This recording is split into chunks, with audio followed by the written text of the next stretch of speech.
पाकिस्तानी रहनुमाओं के इंतखाब में अमरीका का कोई किरदार नहीं, पाकिस्तान के साथ तमाम मामलात पर बातचीत जारी रखेंगे। तर्जमान अमरीकी महकमा खारजा मैथ्यू मिलर की प्रेस कॉन्फ्रेंस। कहा, अफगानिस्तान और पाकिस्तान के दरमियान मुख्तलिफ मसाइल के सिफारती हल की हिमायत करते हैं। इसराइल फ़लस्तीन तनाज़ा फ़ौजी तरीके से हल नहीं किया जा सकता। गज़ा में हमास क़यादत को ख़त्म किए बगैर जंगबंदी नाकाबिल कबूल है। आइंदा आम इंतखाबात के लिए रिटर्निंग अफसरान की तैनाती। इलेक्शन कमीशन ने कौमी सूबाई असम्बलियों के RO मुकर्रर कर दिए। रिटर्निंग अफसरान ब्यूरोक्रेसी और इंतज़ामिया से लिए गए DROs की तकर्री का नोटिफिकेशन जारी। सिंध बलोचिस्तान के इलेक्शन कमिश्नर का तबादला।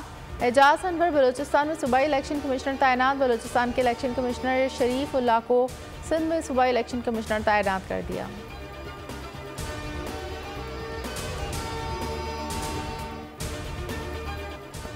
इलेक्शन 8-10 दिन आगे हो जाने से फ़र्क नहीं पड़ता, आज हो या कल मगर इलेक्शन होना है, साबिक सदर आसिफ जरदारी कहते हैं।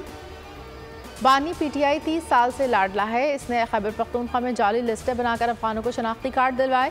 इलेक्शन कमीशन मामले को देख रहा है, बाहर बैठे व्लॉगर्स को जमायमा पैसे दे रही है।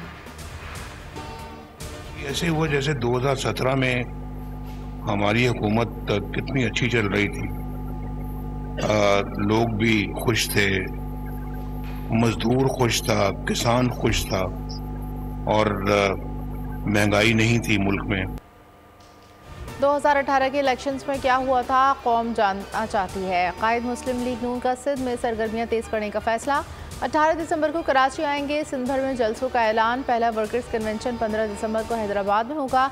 20 से 25 दिसंबर तक खुसूसी तकरीबात होंगी। नून लीग के पार्लिमानी बोर्ड का 7वां इजलास। नवाज शरीफ का कहना था कि आइंदा हुकूमत मिली तो मुल्क और कौम के लिए काम करेंगे।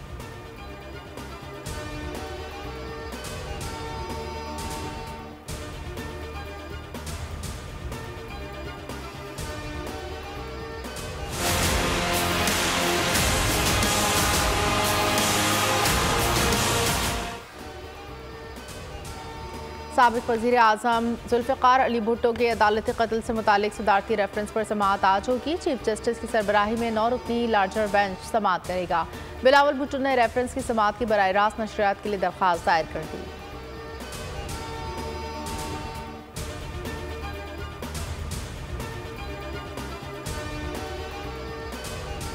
साइफर केस की समाअत आज अडियाला जेल में होगी। बानी PTI शाह महमूद कुरैशी पर फर्द जुर्म आयद किए जाने का इम्कान। जज अबुल हसन जुल्करनैन समाअत करेंगे। साबिक वज़ीर आज़म ने ट्रायल रुकवाने के लिए इस्लामाबाद हाई कोर्ट से रुजू कर लिया। ट्रायल कोर्ट का 4 दिसंबर का फैसला कलअदम करार देने की इस्तदा।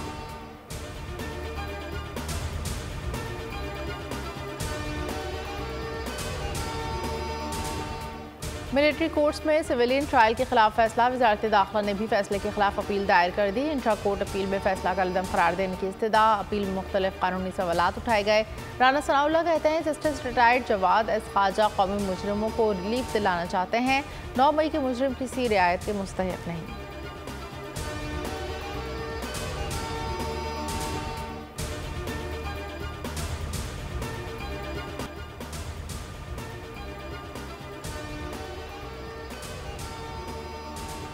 गज़ा पर सिर्फ इसराइल की हुकूमत होगी, किसी और को कंट्रोल संभालने की इजाज़त नहीं देंगे। कब्ज़े के बाद फ़लस्तीनियों को गज़ा से निकाल देंगे। इसराइली वज़ीर आज़म की गीदड़ भभकी। इसराइल वज़ीर दिफा का कहना है कि गज़ा में मुस्तकिल रहने का कोई इरादा नहीं। जंग का मकसद हमास का खात्मा और रखमालियों की वापसी है।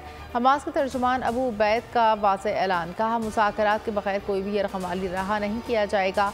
फ़ौजी ताकत से इसराइली यरगमाली को रिहा नहीं कराया जा सकता। मुल्क की सियासी क़यादत ने भारतीय अदालत का फैसला रद्द कर दिया। शहबाज शरीफ ने ट्वीट में लिखा, अक़वाम मुत्तहिदा की करारदादों के मुनाफी फैसला देकर आलमी क़वानीन की खिलाफ वर्जी की गई। मुतासिबाना फैसले से तहरीक आज़ादी कश्मीर मज़ीद मजबूत होगी। मरीम नवाज ने भारतीय सुप्रीम कोर्ट के फैसले को एक और भारतीय झूठ करार दे दिया। सिराजुल हक बोले, अदालती फैसले की कोई हैसियत नहीं, ये अक्सर मुस्तरद करते हैं। शरीफ रहमान की बोल न्यूज़ से गुफ्तगू। कहा, फैसले से हैसियत तब्दील नहीं हो सकती। मुल्क के शुमाली इलाके शदीद सर्दी की लपेट में। नारान में पारा -12, लेह में -11, स्कर्दू में 60 डिग्री तक गिर गया। कला में -5, मरी, कोयटा, पारा शनार में भी शदीद सर्दी। दर्जा हरारत 1 तक गिर गया। महकमा मौसमियात के आइंदा 24 घंटे के दौरान कराची, इस्लामाबाद, पेशावर, कश्मीर, गिलगित बल्तिस्तान में मौसम सर्द और खुश्क रहने की पेशगोई। चित्राल और दीर में हल्की बारिश का इम्कान।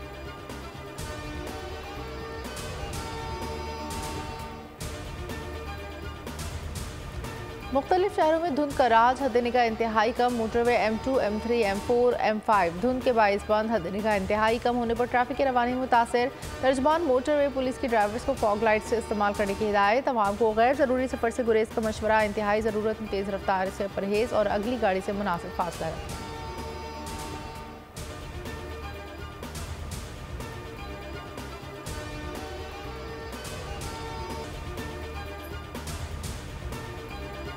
शहर कायद में police in action. New Karachi industrial area में मुबैना पुलिस मुकाबला। जख्मी समेत 3 डाकू पकड़े गए। लांडी शेरपाऊ कॉलोनी से 2 डाकू गिरफ्तार। नीपा चौरंगी के करीब पुलिस मुकाबले में डाकू मारा गया। साथ ही गिरफ्तार। पापोश नगर में शहरी की फायरिंग से मुबैना डकैत हलाक। डाकू की फायरिंग से 1 शख्स जख्मी।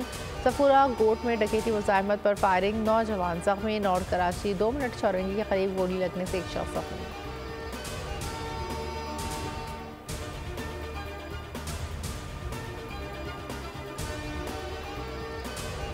महकमा जंगली हयात गिलगित बल्तिस्तान की बड़ी कार्रवाई। गैर कानूनी तौर पर स्टोर मारखोर के शिकार करने पर मुजरिम गिरफ्तार। अदालत ने 2 साल कैद और 5 करोड़ 15 लाख से जायद का जुर्माना आयद कर दिया। मुजरिम अकबर हुसैन को जेल भेज दिया गया।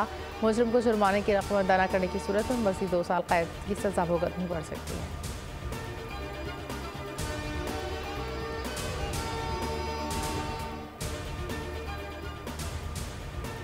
शेर के साथ तस्वीर बनवाने का शौक महंगा पड़ गया। सरगोदा में 7 रोज़ा लोक मेले में आवाम की तफरीह के लिए मुख्तलिफ जानवर भी रखे गए। शेर के पिंजरे के पास नौजवान तस्वीर बनवा रहा था कि शेर ने पिंजरे से पंचा बाहर निकालकर शहरी का हाथ जख्मी कर दिया। खवातीन की शोर मचाने पर मौके पर मौजूद अफराद ने नौजवान की जान बचाई। जख्मी हालत में अस्पताल में दाखिल। पाकिस्तान न्यूजीलैंड के दरमियान पहला वनडे मैच। कौमी वुमेन्स क्रिकेट टीम के खिलाफ न्यूजीलैंड की बैटिंग जारी। अमेलिया के 51 रन बनाकर नुमाया। One day series ICC women's championship का हिस्सा। सीरीज का दूसरा तीसरा मैच क्राइस्ट चर्च में 15-18 दिसंबर को खेला जाएगा। कुआलालंपुर में जूनियर हॉकी के वर्ल्ड कप के क्वार्टर फाइनल पाकिस्तान स्पेन आज टकराएंगे। अर्जेंटाइन का मुकाबला जर्मनी से होगा। नीदरलैंड्स भारत आमने सामने होंगे, जबकि फ्रांस ऑस्ट्रेलिया मद्दे मुकाबले होंगे। पेशावर में पख्तून सकाफत के रंग बिखर गए। खवातीन के हाथों से बनी अशिया की नुमाइश, मलबूसात, जेवरात और दीगर घरेलू अशिया के स्टॉल तवज्जो के मरकज़ बन गए। नुमाइश में स्टेज ड्रामे के जरिए खवातीन के मसाइल को उजागर किया गया।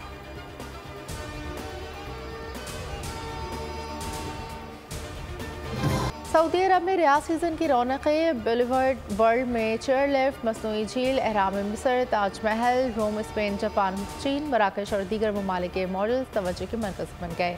हज़ारों मुल्की और गैर मुल्की दुनिया की मुख्तलिफ सकाफ़तों और तहजीबों से लुत्फ़अंदोज़ हो रहे हैं। सऊदी जनरल एंटरटेनमेंट अथॉरिटी के चेयरमैन तुर्की की अल शेख का कहना है कि रवां बरस रियाज सीज़न के चौथे एडिशन में 12 मिलियन वेटर्स शिरकत करेंगे।